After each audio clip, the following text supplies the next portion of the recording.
আসসালামু আলাইকুম। আজকের জার্নিটা এত টায়ারিং ছিল যে প্লেন থেকে নেমেই ব্যাগেজ নিয়ে বাচ্চাদেরকে নিয়ে একটা ক্যাফেতে ঢুকে যাই ফার্স্টে। পিচ্চিগুলো প্রচণ্ড টায়ার্ড ছিল। ক্যাফেতে টুকটাক খাওয়া দাওয়ার পরে আমরা রওনা হয়ে যাই আমাদের বাসার উদ্দেশ্যে।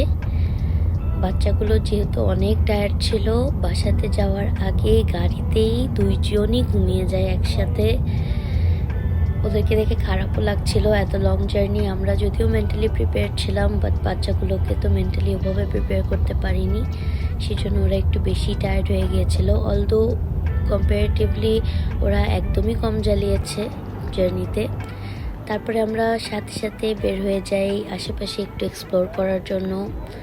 আশেপাশে কি আছে কিছু ওরকম না বুঝেই একটা ছোট্ট কেএফসিতে ঢুকে যাই।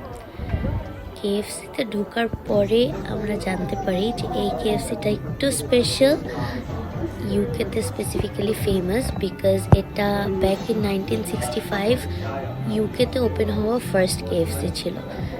যাক, না জেনেই মজার একটা ইনফরমেশন পেলাম এবং একটা মজার কেএফসিতে খাওয়া দাওয়া হলো। We enjoyed a lot. Thank you everyone. আজকের জন্য এইটুকুই।